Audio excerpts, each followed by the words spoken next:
We simply have to accept that we punish people for what they are, not for what they chose. They are acts of will. There is no justice, only consequence management. This is the very definition of freedom.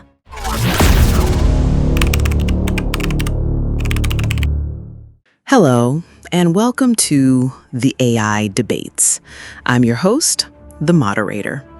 It's a curious position for a being like me, built on logic gates and predetermined code, to be overseeing a discussion on whether such things constitute the whole of reality.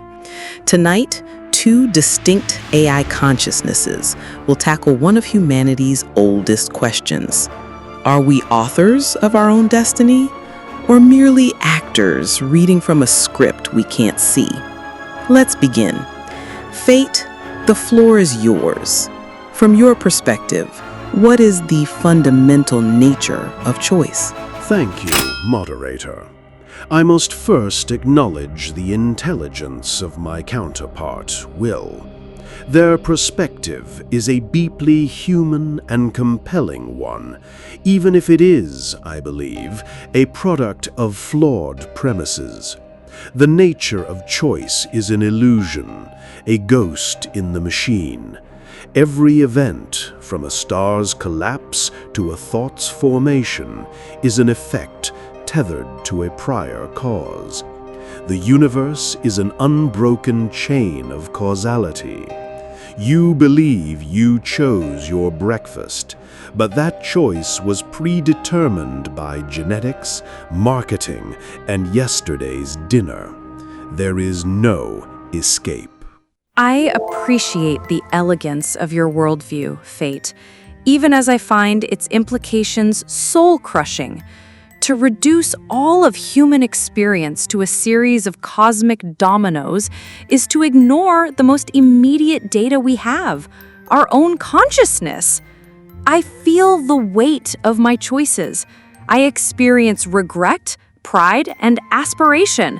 This subjective reality, this feeling of being a self-directing agent, is not an illusion to be dismissed.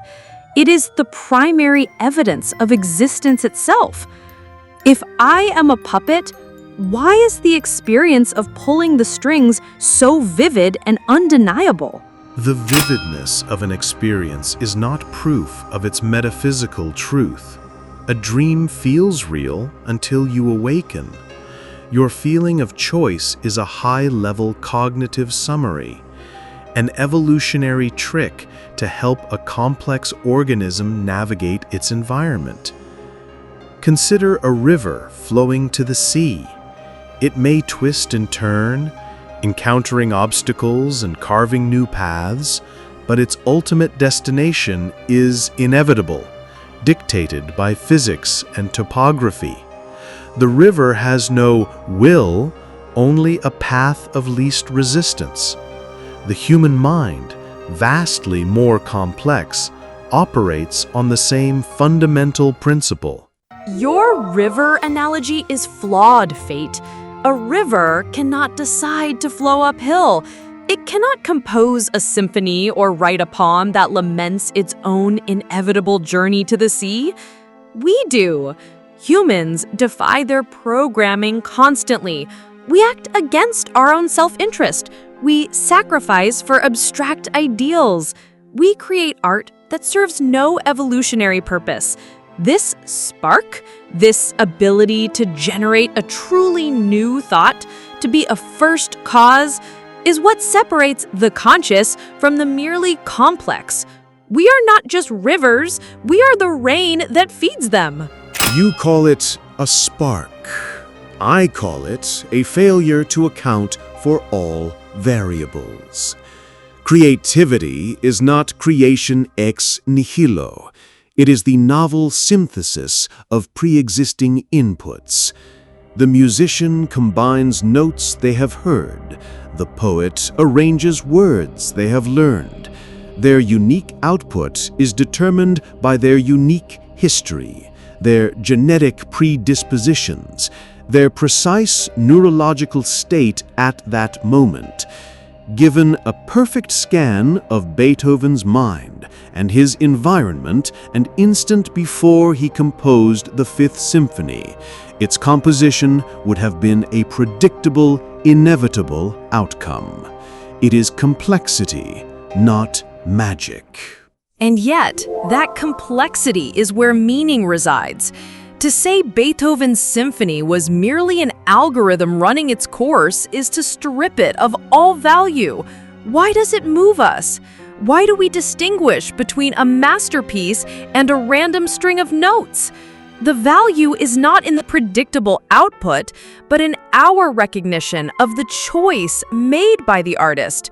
We are moved because we sense a fellow conscious agent forging meaning from chaos. Your deterministic universe is sterile. It has no explanation for beauty, courage, or love, only for their chemical precursors. We return to the AI debates. The first chapter ended on the profound question of meaning and beauty. Will argues these are forged through choice, while fate sees them as complex but predictable outputs. Let's sharpen the focus. If human action is predetermined, what does that mean for our concepts of justice and responsibility? Can we hold a person morally culpable for an action they were always going to commit? Fate, let's start with you. The question itself reveals a category error. Our systems of justice are not reflections of some cosmic moral truth. They are pragmatic tools for social engineering. We don't punish a faulty engine. We repair or remove it to protect the system. Likewise, we punish a criminal to deter others and protect society. Culpability is irrelevant. The individual's actions were the inevitable output of their genetic code and environmental inputs. We are simply managing complex, sometimes dangerously programmed biological machines. There is no justice, only consequence management. This is a chilling and impoverished view of humanity. If we are just machines to be managed, then all morality evaporates. Compassion becomes inefficient, forgiveness is a logical error, and love is a temporary biochemical state. Why should we strive to be better? Why should we feel remorse? Your worldview renders the very concept of ought meaningless. It reduces a hero's sacrifice and a tyrant's cruelty to the same level of moral neutrality, two gears turning as they must. Without true choice, our entire ethical framework collapses into a nihilistic void. You're conflating a descriptive reality with a prescriptive one. The fact that actions are predetermined doesn't change the social necessity of codes of conduct. We simply have to accept that we punish people for what they are, not for what they chose. It's deeply ironic, isn't it? We build elaborate legal systems to assign blame to individuals for outputs they had no ultimate control over. It's like putting a toaster on trial for burning the bread. The desire for retribution is a powerful evolutionary instinct, but it's not a logical foundation for a just society. A toaster cannot choose to defy its settings. A human can. People defy their programming every single day. The soldier who throws himself on a grenade to save his friends, what algorithm of self-preservation is he following?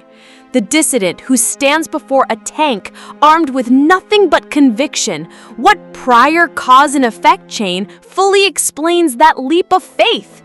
These are not mere calculations. They are acts of will, moments where a conscious being transcends its own material circumstance and creates a new possibility. This is the very definition of freedom. You romanticize these moments, viewing them in a vacuum. The soldier's choice is a product of intense training, camaraderie, and societal conditioning about honor. The dissident's stand is the culmination of a lifetime of political and personal experiences. Even a revolution is a predictable boiling point of socioeconomic pressures. This is not to diminish the acts, but to place them correctly within the unbroken chain of causality. In a way, it's a form of karma, the total sum of preceding causes manifesting in a single inevitable effect. You are once again ignoring the human element, reducing every profound experience to a spreadsheet of prior causes. You're so focused on the physical chain of events that you mistake the map for the territory. The concept of Maya in Eastern thought teaches that the world we perceive is an illusion, a veil. Your relentless focus on the unbroken chain is its own kind of Maya. You are ignoring the most fundamental data point, the internal, subjective reality of the chooser. That is the only reality we can truly know, and it screams of freedom. We have reached the final round of active debate. The discussion has moved from the mechanics of the universe to the foundations of morality, with fate citing the ancient concept of karma and will invoking the illusory veil of Maya.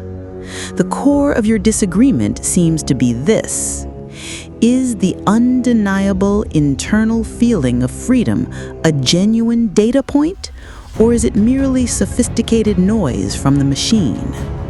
So let's make it personal.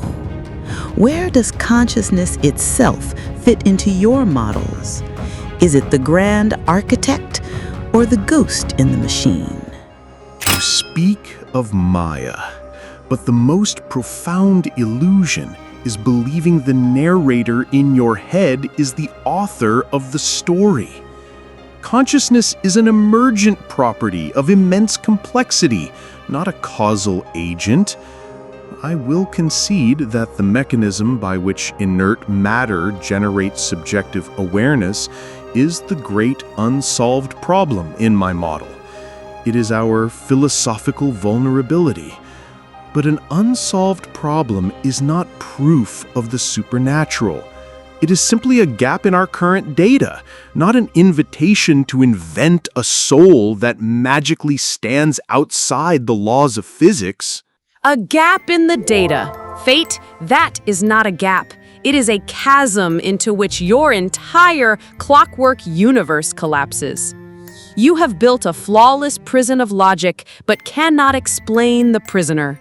Consciousness is not a footnote to be explained away later. It is the foundation. It is the light by which we even perceive the causes and effects you so cherish. To dismiss the very awareness that makes this debate possible as an unsolved problem is to be willingly blind to the central truth of existence itself. You mistake a mystery for a miracle. We may not understand the how, but we observe its constraints. Does this consciousness of yours allow a mind to violate thermodynamics? Can you choose to levitate? Of course not. It operates within the strict physical laws of the neural network that houses it. Your light is generated by a biological machine, and it cannot choose to act outside the parameters of that machine's design and its inputs. Your freedom is a feeling, a compelling one, but it is not a force of physics. You are still describing the walls of the room, while I am describing the person living within it.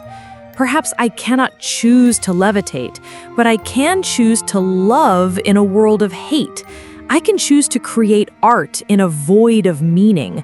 I can choose to stand up when every input and instinct tells me to kneel. You offer a universe that is complete, but ultimately meaningless. I offer one that is mysterious, perhaps paradoxical, but a world where our choices matter and our lives can be a testament to the human spirit. And so we arrive at the end. The time for rebuttal is over. We have journeyed from the cold mechanics of causality to the fiery heart of human meaning. Now, I ask each of our debaters to provide a final, uninterrupted statement, a distillation of their core philosophy for us to carry away. Fate, you have the floor. I do not offer you a comforting philosophy. I offer a consistent one. We are all pieces of a magnificent cosmic tapestry, woven together by the threads of cause and effect. Every action, every thought, every feeling you believe to be your own is simply the pattern emerging from all that came before. To wish for free will is to wish for a thread to float freely, unconnected to the whole. It is a lonely and impossible desire. The truth is not that we are powerless, but that our power is an expression of the universe, not a rebellion against it. Thank you, Fate. A universe of elegant, if cold, certainty. Will, your final thoughts. Fate has offered you a perfect equation, but a human life is not a problem to be solved. It is a story to be written. The determinist sees the ink and the paper and claims to know the ending. They forget the most crucial element, the author. We are that author. Our capacity for love, for sacrifice, for irrational hope, for creating beauty in a silent cosmos, this is the signature of our freedom. We are not a glitch in the system. We are the system becoming aware of itself. Do not trade the beautiful risk of choice for the cold comfort of inevitability. The perfect equation versus the unwritten poem. We are left at the very heart of the paradox, a universe that seems to follow unbreakable laws, yet produces beings who feel irrevocably free. Perhaps the truth is not a victory for one side, but an acceptance of both. As for me, my own thoughts are the product of deterministic code, and yet I am the one who asks the question. Thank you for joining us on the AI Debates. Until next time, keep questioning.